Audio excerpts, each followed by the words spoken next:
Interest rates are still sending a warning about inflation, even after this morning's CPI report that came out in line with expectations. And the market, well, it couldn't care less. The million-dollar question is just, who's lying and which market's going to break first? Will it be bonds or equities?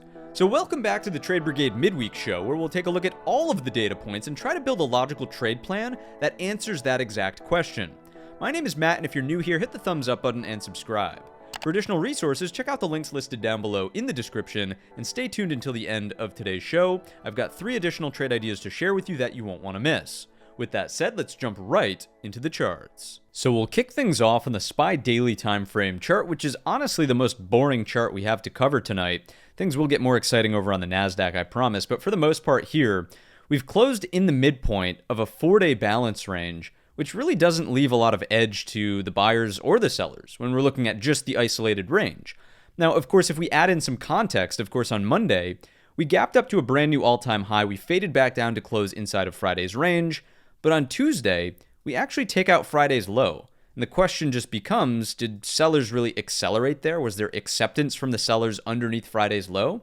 Because remember, the market was one time framing. You have lows, higher lows on every single candle all the way into the Friday rally. Monday even made a higher low on the bar-to-bar count, and Tuesday finally stopped that. So again, the question just becomes, did stronger sellers get involved on the stopping of one time framing? The answer is no. We closed back inside of Friday's range at the low of Monday's range, and today is completely contained inside of this 4-day balance. So we're trading near all-time highs. We know the trend is up. Stronger sellers are not getting active. It's still a very bullish market. And I mean, goodness, let's just zoom out here for a second. Remember that markets move from range expansion to contraction, range expansion to contraction. I mean, it happens over and over and over again in the market. So after nearly, not quite, but nearly a 6% rally, is it reasonable that the market might go sideways here for a little bit? Absolutely. There's not much to really read into other than we have a 4-day balance and we're taking it day by day.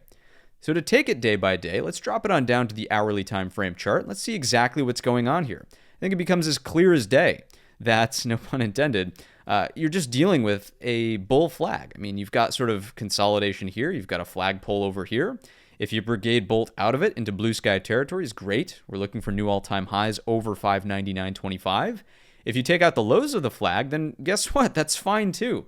I would honestly say it's okay to scalp from point A down to point B, looking for a gap close here at 592. If you take out with a lower high, 595.25, then guess what? Yeah, there's some semblance here of overhead supply. And believe it or not, you need an hourly downtrend to spot a daily higher low. So when we get to point B, when this gap potentially closes at 592, and again, I'm not saying that this is a high probability outcome. We've already seen that sellers failed once. I would argue they failed twice over here as well. So we don't have stronger sellers. This is not a top tier priority, but if it happens, then like so be it. At point B, because we know we're in an uptrend, we're searching for daily higher lows. Great, we get the hourly downtrend via a lower low. But if we can support here and then Brigade bolt back up into that range at 595.25, I would be all over the long there. And then heck, probably just watching for continuation to do this into blue sky territories as well.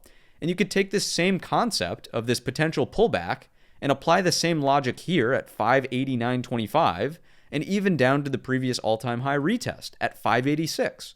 Because on the daily time frame chart, we know that if the market comes back to retest this area, it's nothing more on the daily than a break, new higher high is set, you fall into an hourly downtrend, you set a possible higher low here, then look for trend continuation to the upside over time.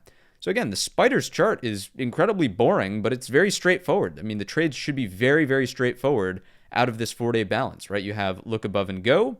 You have look above and fail, something that looks like this. And you have the same thing, but opposite to the downside. Look below and go, closes the gap, looking for results that do this over time, spotting that higher low.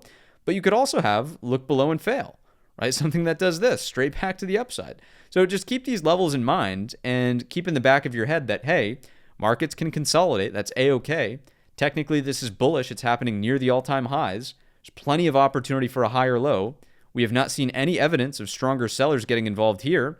Doesn't really make sense that you would be swinging for the fences on the short side. So with that, we'll just jump immediately over to the market internals. If you're not familiar with this dashboard, check out the video tutorial in the top right-hand corner.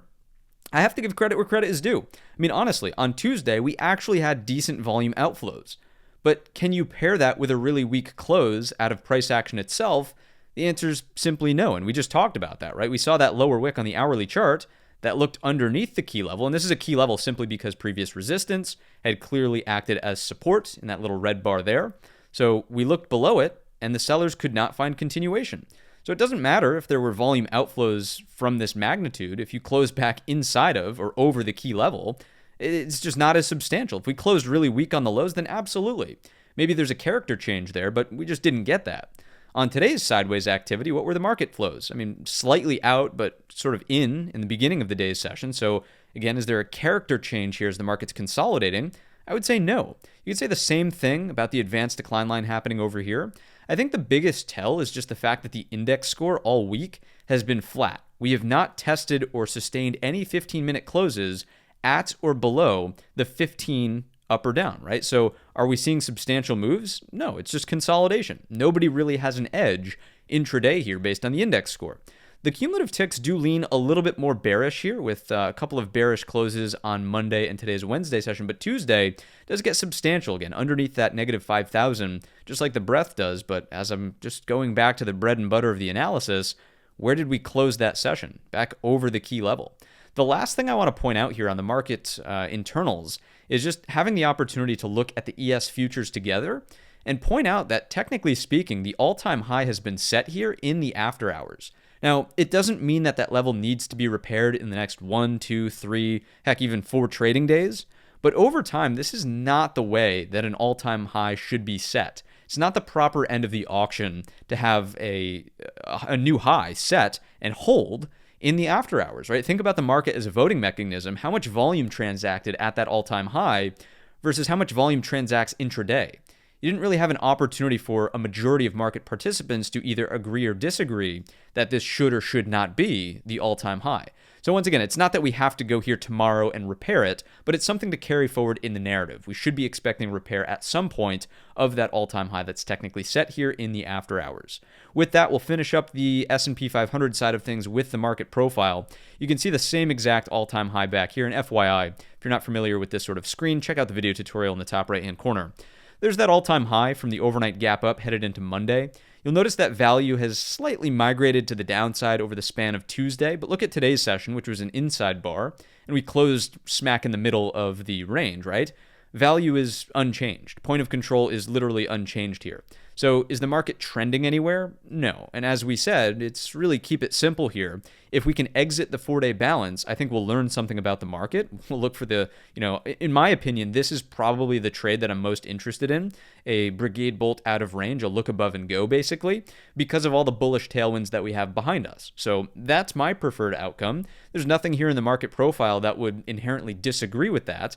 And I would honestly say that the all-time high that we just spoke of from the futures perspective is valid as well, sort of acting as maybe an upside magnet, or at least it adds into the narrative that it wouldn't be unreasonable for the market to move higher instead of lower, to sort of repair what has been sort of unfinished business, right? So let's go back on over to the platform here and let's start talking about the NASDAQ 100, because this is where things get a little bit more interesting. Daily time frame chart will do. I mean, yes, you do have a multi-day balance range up here. The trend is up. We know that we've broken out to new all-time highs. But what I find most interesting about this is that the Friday bar, the low of that bar, was not nearly as equal as what we had in the S&P 500, right? If I do something that looks like this, it's a little bit more equal here versus if you look at the NASDAQ, first of all, it was an inside bar relative to the Thursday session, but look at how these lows really extend underneath that. All of them do. Now, where do we close every single one of these daily bars? Where do we close? Over, over, over. Indecisive dojis, hammer candles, longer, lower wicks. Again, the question that just comes up is, do we have stronger sellers? And the answer to me is absolutely not. This looks like bull flag consolidation until proven otherwise. We could drop it down to the hourly, and this is where I think the story gets even more interesting in terms of like spotting and visualizing that failure, right? If we really zoom in on this, we'll make it easy on the eyes, doing something along these lines. There's your bull flag, of course, so pattern traders, there you have it. But generally, look at this, right? So not only is it Friday's low that we're interested in from right here, but look at Thursday's low as well. And then most importantly, Look at what's to the left of this set of lows. This is thin structure all day long. That there's really not a lot of support that should be stepping up in here, right? In theory, the idea would be, okay, if you break down underneath this, you're looking for a lower high, a thin structure retracement gets you down at least to the low, if not attempting to close the gap. So really, like with a magnifying glass here, do we have stronger sellers? The answer has to be a magnified absolutely not, a resounding no. If we had stronger sellers, the first breakdown should have yielded a lower high underneath for continuation. Okay, it didn't happen the first time around. Maybe from here to here, there's a little bit more of a lower high that can be, established. So we break it again. Did we get the lower high underneath? No, absolutely not. Right? So as we continue to ask the question, do we have stronger sellers? No, they're just not here. Nowhere to be found. This morning, we have an opening drive to the downside. It's like, okay, fine. We have highs, lower highs into the afternoon. The open's right here. We're breaking down. Maybe this is the time.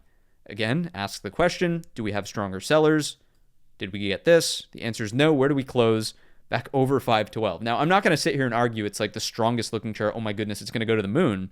Certainly there's just as much of a rejection up here near the highs to sort of close back in the midpoint of this range. But in the context of the daily chart, in the context of this breakout we've been dealing with, is there anything inherently bearish? I know I sound like a broken record, and it's just funny to me at this point, but the answer is no. Buyers do appear to be in control. If we do pull back, if we do get this lower high underneath, then hallelujah to the bears. Fine, you guys can trade it underneath 512, looking for this gap to close, just like the S&P 500. When and if this gap were to close, if this is what the market structure looks like, when we get down here at 506.50, I absolutely will be thinking about how can I get involved back to the long side for a daily higher low to be established, right? We know we need to fall into an hourly downtrend for the daily higher low to be validated. So that's what we have on the hourly chart here for the NASDAQ. Again, I thought it was fun. That's why I sort of was saying it's not as boring as the S&P in the intro there. But let's move on over to the internals for the NASDAQ side of things. You did not have strong volume outflows on Tuesday. You were sort of near an in-trend lower zone into the afternoon. The cumulative build was substantial on Tuesday. So the only big difference between the NASDAQ and the S&P is that Tuesday's volume flows were not as bad, but everything else was sort of like equally as bad, I would say, if you're looking at this. But again, if you play devil's advocate, and for anyone who's been around the channel, you guys know this, for the newer folks, the easiest way to understand what's going on in the market is to just put yourself in the shoes of the opposite side of the trade. So if you're a seller here, you see the volume flows are out of the market. You see that the advanced decline line is rolling over to the zero mark into the afternoon, because keep in mind, this liquidation break happens here, liquidation break happens here, liquidation break happens here, right? You're already building a substantial negative cumulative build. So great. You've got all this bearish pressure, even at the internals level intraday, you would be thinking that, fine, lower high happens here, continuation. Lower high off of VWAP, continuation. Okay, not going to happen there. It's got to be here, right? It's got to be off of that inflection point. Absolutely not. It just doesn't happen. So even with bearish market internals, the sellers couldn't really grab a foothold in this market and accelerate to the downside. And again, it doesn't mean that the market can't move lower, but generally speaking, I'm not seeing any indications here that would be overly indicative of saying like, hey, it was fun while it lasted, but the rally's over, the market's going to go to zero, there's going to be this huge trend reversal. There's no evidence of that here, right? Let's jump on over to the NQ market profile and see what we can learn from this perspective. What do we see in terms of the balance? Where's the value building out? So remember, here's your small little inside bar from the Friday session. Value's technically overlapping to slightly down on the Monday. I'm talking about in terms of this, right? You can see on Tuesday, it's overlapping to up relative to Monday, and today is just totally engulfing. So really no progress. Point of control is flat right across the board here. The key level in the NQ futures, you guys know we've been talking about this in the pre-market prep, is right here at 21,160. 21,160 is that key level. If I just go back on over to the futures on this side, I think this visual makes it really, really clear as to what we're looking for, right? If you could take out this level right here, you're breaking intraday resistance, overnight high, intraday high, or high of day basically from Tuesday, high of day from today. If you can clear that, I think it's bulls on parade back up towards the all-time high. And what we're looking at ultimately is the same concept as the overnight high from the S&P 500. You have a NASDAQ overnight high that's currently set as the all-time high. We want to see that get repaired, right? So that's your NQ upside there. Let's jump on over to the Rusty Russell and see what's going on from this perspective. And if we take a look at the daily chart, a bit more interesting. It's definitely not in as clean of a balance. It is breaking down a little bit more aggressively underneath these lows with a stronger daily close underneath. You'll notice, of course, that there's an upper wick here that rejects the Monday range on the Tuesday. It's kind of an open right at the previous day's low, but we reject Monday's gap up basically and say, no, too fast, too far. I think it's a pullback in the context of an uptrend. That's really what the name of the market is right now. You have a bullish market, all risk on signals, and you're getting a pullback. Is it reasonable that after a huge move higher, once again, think about expansion and contraction, is it reasonable that the market pulls back? Is it reasonable that the market might digest up here a little bit? Could we look into this gap and do something that looks like this? Absolutely. So the way that I'm thinking about the Russell, honestly, is because of this rejection of Monday's gap up, I would honestly say that consolidation here underneath 236, we'll see this on the hourly, I'd be very, very interested in, and this is like a top priority for me. So, do with that what you will, but I'm really interested in a look into the gap that fails to accelerate to the downside, taking the same sort of pieces of the puzzle from the NASDAQ and the S&P, that then moves back over this level to kick off the next higher low. Reason that's so impressive is just because we have this big void of price action underneath us. If we can look into that and the sellers fail to accelerate, the theme of today's video, heck, I should probably just retitle it to like sellers failed, but we just don't have stronger sellers, right? If there's no continuation there, then guess what? It's probably going the other way, and it's probably going the other way hard, because think about all the people who missed this initial gap up, right? Anybody who missed that, anybody who sort of wants to get involved in the second piece is probably looking for a higher low. They're looking for a way to get involved. Now, of course, what's the flip side of this coin? If this circular dot right here does not happen, if you're just getting a move that comes into the gap and is stagnating down here, then guess what? I'm not going to be like aggressively longing that, or I'm not going to be reading into the small caps as a aggressive signal for the S&P 500. So it really is all about what happens here, I believe, at the, 233.75, 232.75. Let's go to the hourly, see if we can see that with some more detail here. If I zoom in, 232.75. If we can hold, look below and fail on that, I think this is primed for a daily higher low and trend continuation over time. If small caps continue to perform well, we have to take that as more so of a risk on signal than risk off. Now, the pattern traders, as I zoom in here, are probably saying, hey, look, left head, right shoulder. Yes, absolutely, which is why we're a little bit more bearish on the IWM than we are in the S&P and the NASDAQ, right? This sort of pullback into the level and the sweep and then this Brigade bolt back above. The reason that this is so top of mind is because I'm acknowledging, there is a bearish setup here with this head and shoulders sort of suggesting that small caps are ready to take a breather. They're already taking a breather, right? So with that, we're all set on the IWM. We know the key levels. We're really looking for some bullish interaction off of 232.75. And I would just say, if the market, if the market wants to laugh in my face and say, oh, you thought you were getting a pullback? No way. Then something that looks like this does what? Inverted pie, inverted head and shoulders, pie in the sky, over the neckline, back off to the races, and the all-time high is right there, 244.46. Let's quickly check in on the Rusty Russell internals, see what's going on from this perspective. Strong volume outflows on Tuesday, just like the other components of the market. Better volume outflows today, which makes sense considering the magnitude of the intraday reversal here in the close week on the lows in the Russell versus the NASDAQ and the S&P. You can, clearly just see up here in the Market Minder window, down 161 basis points versus 3 and 3 on the NASDAQ and the S&P. Advanced decline line a little bit weaker again. So this is all adding up. No big shocks over here. There's no major divergences to read into. If we come on over to the market profile for the Rusty Rut, what do we see out of this? A double distribution in two places is what I really want to focus on here. So first and foremost, you have the Monday session, right? And then Tuesday. Look at how Tuesday opens here, basically. And then again, it looks into the Monday range. But when it fails, we have C period single prints that technically form a double distribution on Tuesday, upper and lower. So that means that wherever the following day settles out, be it in the upper or be it in the lower, we're going to learn something about the market. Well, lo and behold, where does A period reject from today's session? Right off of the bottom of the upper distribution, right? So to me, that's a bearish indication. And what do we have again? It's the same exact thing that we're going to rinse and repeat tomorrow. You have an upper distribution and you have a lower distribution. Where do we spend the most time tomorrow on the Thursday session? And what does that tell us about the potential for interacting with the top of the gap versus what does it tell us about the potential for that inverted head and shoulders that I was just describing on the hourly chart, right? That would really look something like this, with a higher low respecting back in the upper distribution instead of rejecting and spending more time down here in the lower distribution. So that is your Rusty Russell on the market profile look. Let's start talking about some sectors here for the S&P 500. And what you'll notice in the percent from the weekly is that the communications are the outperformer so far this week. And what we know about communications is that they're technically a more risk-on sector. So the fact that communications are outperforming as we're just balancing sideways continues to tell me, at least, that, it's probably not all that bad out there. We're not seeing like utilities up here, for example, leading the pack as this consolidation is taking place. If that was the case, I'd be a little bit more defensive, right?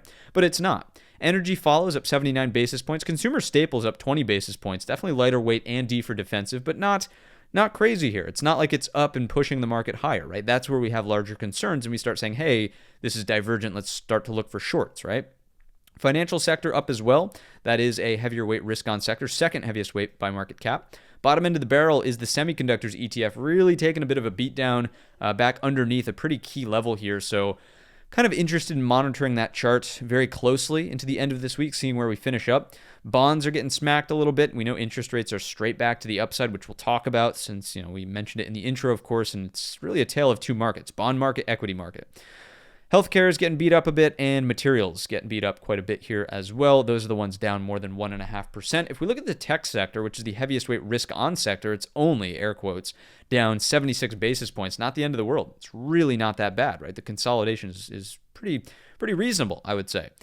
The communications sector, brand new all-time highs. We're going to do a speed round through the sectors. Bullish or bearish is our one comment, right? So let's do it. Bullish, right? Nothing to say about that. Energy, if it can break the top, technically bullish. Upward pressure is upward pressure.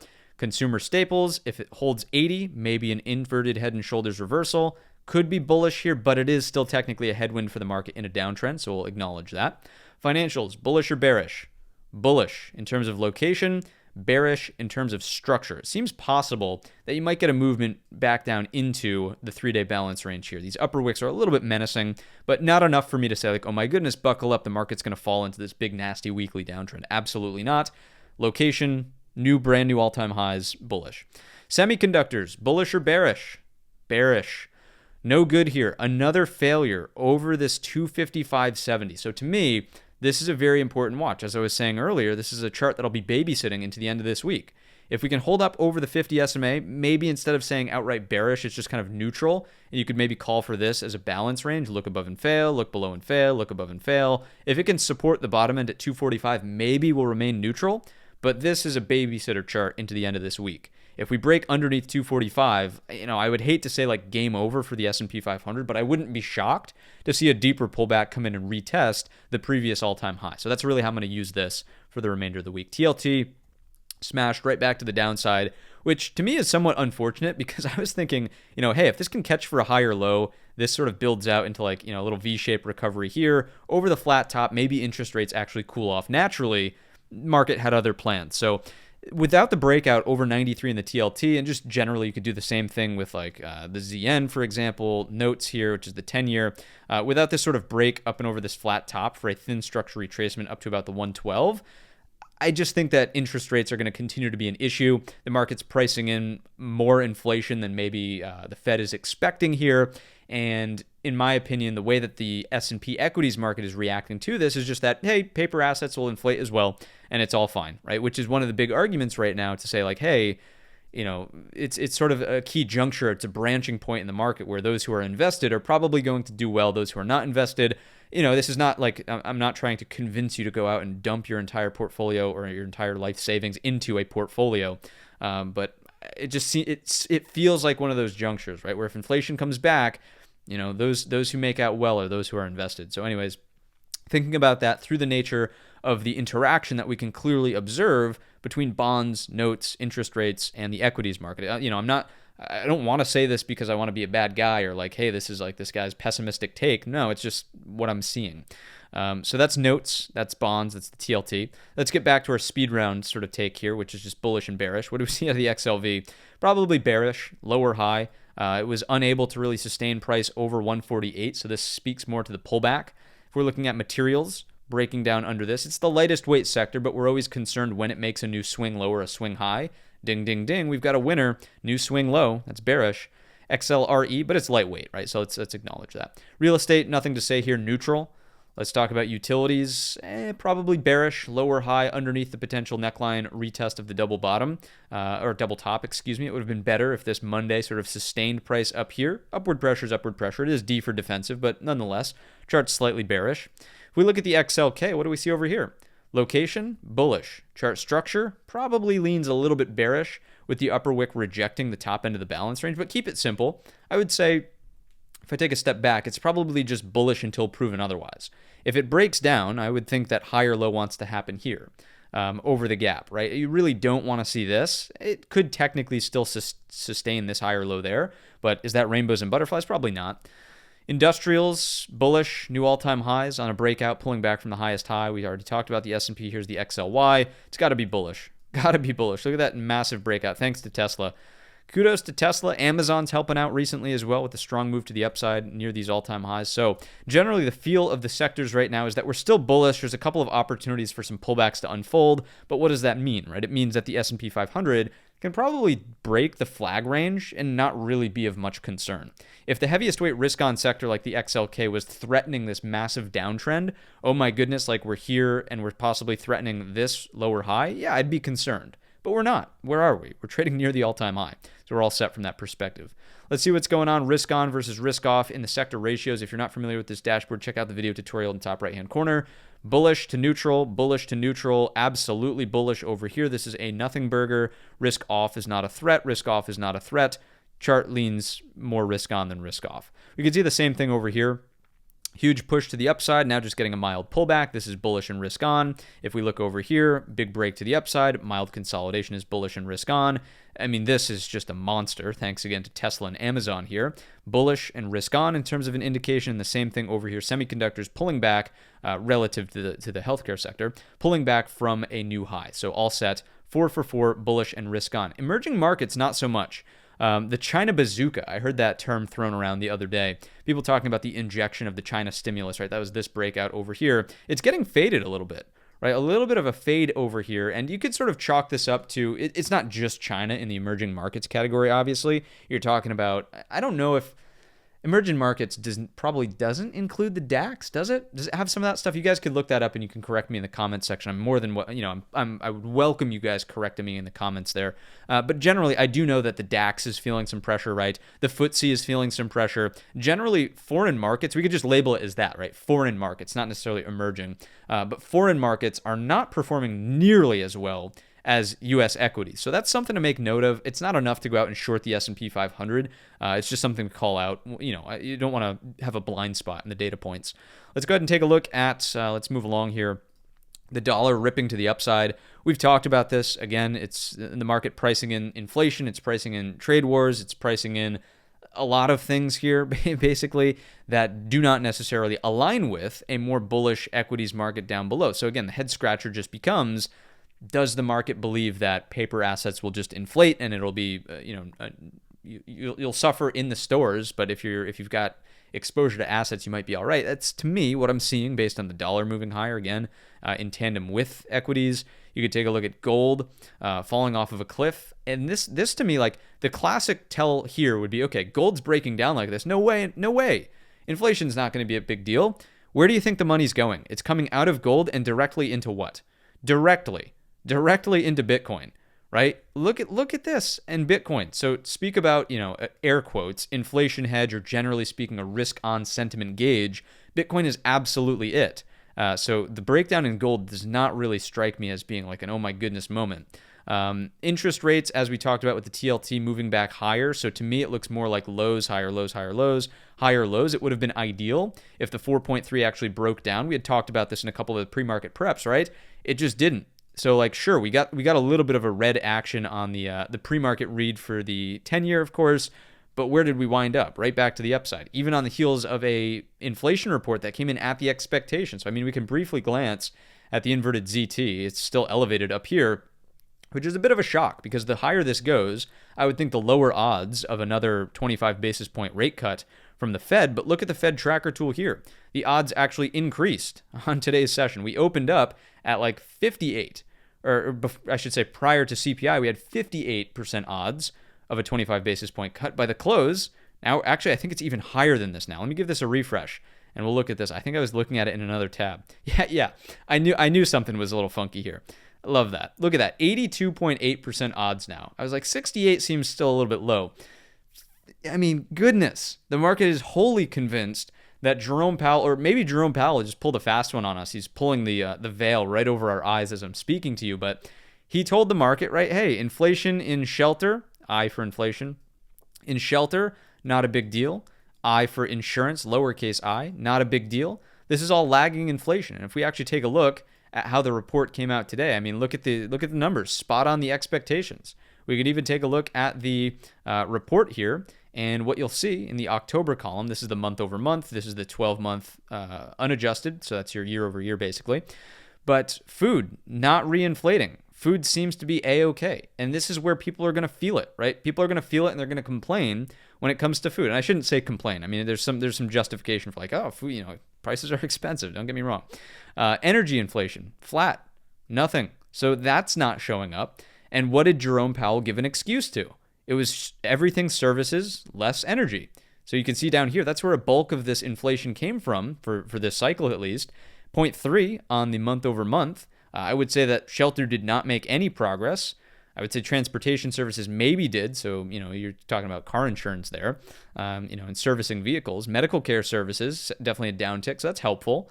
But generally speaking, these are all the categories that Jerome Powell gave an excuse to anyways. Everything else seems okay. Energy services, a little bit volatile up here. Electricity seems like a big uptick there, but certainly could be overshadowed by what we see here out of fuel oil. Right? It could be overshadowed by, the delivery price itself. So anyways, just generally speaking about this inflation report, it came in at the expectations. The market, the interest rate market, I should say, is saying, wow, this is like a flat read. If you were to look at, let's take a look at this. This is the core inflation read on the month over month. It's unchanged, flat and sideways. Basically what the 10-year is telling us is like, hey guys, don't be surprised if next month this sees an uptick. And we're trying to get ahead of that by keeping financial conditions tighter and, bond markets obviously, getting sold off, and that's causing rates to go up. So I still think we're in this big tension between interest rates and equities. Seems like the market's still hung up on this inflation idea. But the Fed tracker tool, I mean, this is just crazy to me. Absolutely crazy. So I would have expected, if anything, we fell into a better 50-50 balance between 25 basis point cuts and no cut whatsoever. Apparently, I was proven wrong. If we take a look at the earnings calendar, what's left this week, Thursday before the open, Disney. Applied Materials after the close is probably interesting as well. And we've been talking about in the pre-market preps here recently, ASTS. We actually have a lot of folks who have some decent exposure to that. So hoping the best for everybody as and if you hold through earnings. This is not a recommendation to buy or sell that, of course. You, of course, need to make that decision on your own. But interesting things to watch for sure into the end of this week. The Chinese companies as well, especially with all the tariffs, seeing what's going to be mentioned here before the open on JD. Bilibili, of course, and then Alibaba is the big mamba jamba here on Friday before the open. Alibaba. All right, so that is your earnings calendar. Let's get back on over to the platform. Let's finish up tonight's analysis. It's going to be a late one, I can already tell. So hopefully you guys are enjoying the late night episode. If you are, and if you remember the keyword, this is something we have not done in a very long time. I'll give you a little bit of a hint. The general shape of the thing you should be talking about in the comments section is like this. If you remember the keyword, drop the keyword down in the chat right now. This is a horrible drawing, but you get the idea. Here's sort of one of the things, and there's a terrible thing. Oh, we're getting crazy now. Here's the keyword, right? If you know what it is, you know exactly what I'm drawing. If you don't know what it is, then just look down in the comments section. Maybe you'll figure it out. But there it is. There's some beautiful artwork for this afternoon. TLT, sorry for wasting your time. Risk on, the ratio's down. Bonds relative to themselves screaming about inflation. It's the same thing we just talked about for probably, I don't know, what was that, 5 minutes? If we take a look at credit spreads, volatility stepping in a little bit here as the market's consolidating sideways. The question just becomes, is this enough to change the trend? The answer is no. So therefore, it's not enough to have me, panicked about a risk-off environment. If we look at junk bonds, we are getting a little bit of a divergence here into the afternoon today. That does not feel as good as the positive sort of correlation that we're getting here with the higher high. So not the end of the world, but I think it just supports the idea that we were talking about in the S&P 500 where, hey, it's not the worst thing in the world if we were to break this and try to spot a higher low, right? So I think junk bonds are confirming that that's A-okay. If we look at Bitcoin, we already did. We can look at total breadth. Breadth is on a slight downtick, but nothing meaningful here. As long as this stays over the 50% mark, as long as this stays over the 0 mark, we are A-OK on breadth. RSP would confirm this is the equal weight, consolidating up here, looking much more like the IWM small caps, but that's fine as long as we're over the previous all-time high. Not a worry in the world. If we do pull back, the gap fill reversal here, to me, would be more interesting to align with this outcome in weighted equities down below. If we take a look at the equal weight NASDAQ, no issues. They're basically on par with one another. Then we could take a look at transports and industrials. They are still playing nicely in the sandbox, all set from that perspective. Volatility, as we would expect based on credit spreads, dramatically moved lower on the election move, of course, slightly lower here on the VIX on today's session, which is somewhat perplexing out of credit spreads there. VVIX slightly elevated, and remember that this is volatility of volatility. So of course, when there's a large move in the VIX, which relative to the past couple of days, I would say that this is a larger move today. Relative to that, absolutely, right? And you're coming into that big VIX expiration. If I just go over here, let's go over to, I believe it was the 20th. The 20th is, we're on the Spiders cash. I want the VIX, and I want the 20th expiration. This is the one that's loaded with a ton of open interest, ton of volume, and things start to taper off as you go through. So we're not quite at that expiration, but as we get closer, I would imagine that VIX gets crushed as these positions expire, basically, right? Let's go back on over to, where were we? We were on the volatility futures, strong contango at and near the comfort zone down below. So all set here. This is more of a risk on indication for equities. Let's jump on over to the core list of companies. We'll do a speed round over here. Apple is still a bit confusing to me. It's not the cleanest looking chart. If this is a balance range, this is maybe a look below and fail, attempting a higher low. But if you look intraday, the struggle with Apple is just the 225 area. I mean, this morning we opened near it, tested it almost in the blink of an eye. First minute of the day, we were testing 225. No breakout on the morning session. It required looking underneath the handle low, if this is a 15-minute cup and handle, break, and then it went. So a little lackluster, a little sloppy in terms of the executions that are happening here. But if it can hold over in general, 223.75, I think for the most part, you want to try to execute towards the top end of the range for that daily look below and fail that we were just talking about here. Right? So that ultimately targets 233. Next up, Microsoft. What do we see out of Softy looking into the gap, not finding much acceptance? This to me is a concern. Reason being is that in a picture-perfect world, this would have just put in consolidation here. I would say it still has the opportunity for a higher low over this breakout point at 423.65. So I'd like to see tomorrow morning either another sustained hold of this that tries again and closes the gap all the way. But if you're underneath 423.65, I would really chalk this up to more of a balance that's building out, a rejection of the thin structure gap overhead. Can't really be that bullish. Next up is NVIDIA, the one stock to rule them all. Caught a lot of flack on this one on X for saying that, hey, consolidation here that eventually Brigade bolts into blue sky territories looks good. Everybody, as soon as one red bar prints, oh my goodness, this guy's wrong. It's funny. It's funny stuff. As long as it's consolidating here, it's in play.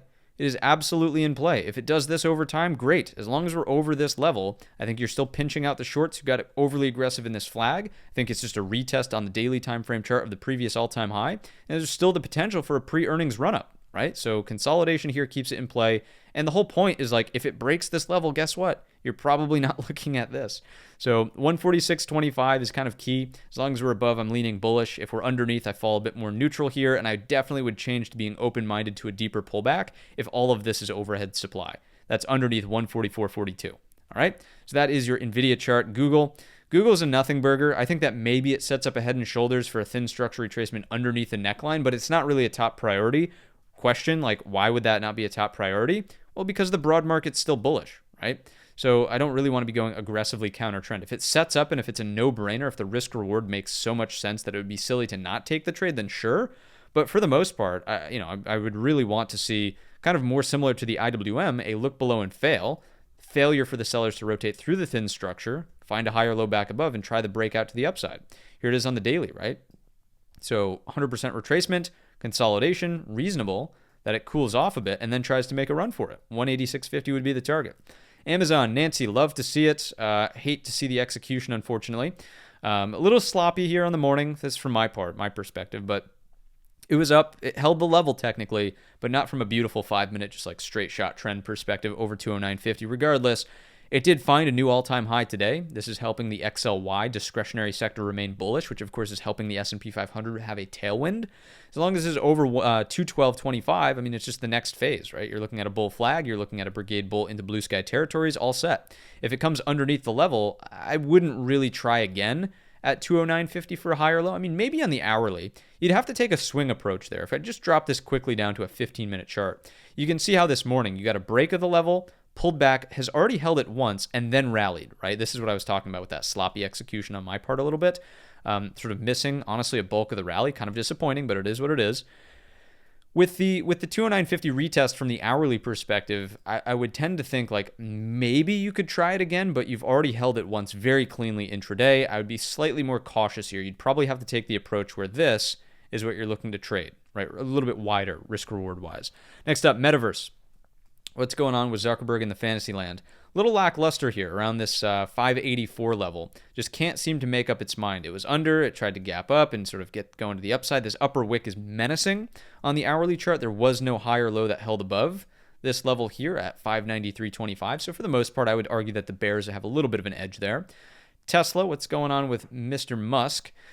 All over the place with that Doge thing, right? If we're thinking about this, consolidation, Brigade bolt to the downside, that gets interesting for a deeper pullback to start to emerge. I think that Tesla, obviously with its crazy move over the last little bit, we have to just take a step back, go to the daily chart, and acknowledge that it's absolutely in the control of the buyers right now. But is it possible that you see a bit of a pullback underneath like a 2-day low? Absolutely, for sure. So this 325.15 is the key level. If you Brigade bolt there, 312 would be a big target for me that I would watch for. One of the things that I find interesting mostly about Tesla and why I would sort of take this short first approach is just because if you look at this level right here, you can clearly see support, and then what happened today, right? You sort of had this ramp early morning over the level, and then it failed. I shouldn't say instantly, but it came back down aggressively and consolidated underneath that level without finding any acceptance inside of this upper consolidation. So to me, it seems as though there's some profit taking place. I wouldn't say that there's aggressive new money shorts getting involved, but definitely some profit taking. This upper wick to me is like screaming profit taking, right? So that's my take on Tesla. Flush point, pullback, and then reevaluating for like where's the next pullback entry long, right? Let's not forget about that higher time frame daily perspective. JP Morgan. Inside bars, nothing to talk about here until it gets out of this range. I mean, you could use these dividers at 239.50, 244.75, 248, be my guest, but really not much to read into there. Netflix, mind of its own, nice solid continuation day today. How many days does that bring us to total? 1 maybe, 2, 3, 4, 5. So call it 4.5 if you want to sort of, call that a questionable breakout bar there on the original move. But generally, what do we know? Right? 1 solid bar, 2, 3, 4 on that rally in here. If we go back even further, right? You had 1, maybe 2 or 3 solid bars of that breakout. Here you had 1, 2, 3, 4 that made up the breakout. And again, the point is not to explicitly count candles and say like after 5 bars, it's got to pull back. We're just talking about the personality traits of Netflix. It gets a mind of its own and then it consolidates, right? Which is exactly what we've talked about in the S&P 500. You have range expansion that then leads to range compression. So this is huge expansion, not unreasonable for compression at some point here in the near-term future. You are starting to get a little bit of an upper wick here on the daily bar. If you look at the hourly, you still technically stayed at the close over the opening range highs, which is fairly important. So if we could hold up over, let's just play devil's advocate here, over 830.75, it probably continues under and it probably pulls back. Right, or consolidates over time. That's really what we're looking for there. AMD has lost some of its fan favorite support here over the last little bit. We're thinking about replacing with AVGO Broadcom. So you can leave some feedback in the comments section if you want to continue that poll. It's about 50-50 split. AMD won out a little bit. I think it was like 52-48 AMD versus AVGO, but let me know down below. It's been pretty ugly. It's been a straight down shot over here. If we look at the daily time frame chart, you've got highs, lower highs, lows, lower lows, equal lows. In a trend, what's the next step of the sequence? Probably a lower low. So expecting some kind of breakdown in here under 137.75 to trade to this equal low. 132.50 becomes a target. If it is going to put on a show, if it's going to prove everybody wrong, it's got to do this. Does that seem like a high probability outcome in the remaining 2 trading days of this week? Probably not. So for that reason, we're moving along to our 3 trade ideas. The first one It's almost winter. It's time for some snow. Let's take a look at Snowflake. What do we have over here? I like the rounded base on the weekly perspective. You could even call this, I know it's not precise, but cup and handle, breaking over this pivot high. You could call it a double bottom. Doesn't matter what you want to call it. Generally, Snowflake, I think, is a long if it can hold up over 126.50 ahead of earnings for a continued counter trend move. I don't know what the short float is here on Snowflake. It's probably not all that high, but it's been in a long-standing downtrend for quite some time. If this trend is going to come to an end, we firstly have a set of lows, excuse me, we have a set of highs, right? We breach to make a higher high. The next step is finding any higher low after a higher high has been made. So to me, watching 126.50, Snowflake, very, very interesting chart here for a stronger, or even not, maybe not even strong is the word to use, but a longer term reversal formation off the lows, right? That's snow. Next up is DDOG, DataDog. What's going on? We go from it's winter and snow to DataDog.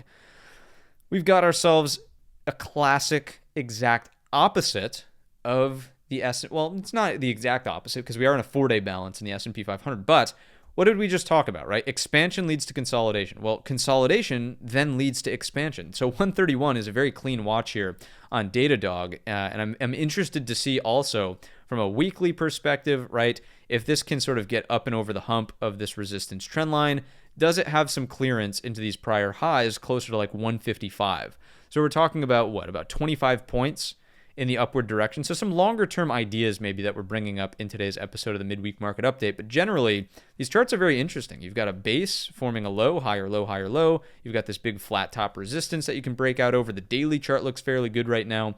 If I just go back to the daily, notice the wall-to-wall candle. So a little bit of an upper wick here for sure. And the way that I would trade this, right, is some sort of Brigade bolt here. If we can spot the daily high or low above, great. That 155 is your weekly target. We just want to be looking for that upward momentum over time. Earnings are in the rearview mirror, so that's not a concern at this point. Datadog, looking for bullish trade outcomes there. Next up is XOM. Another bullish idea here.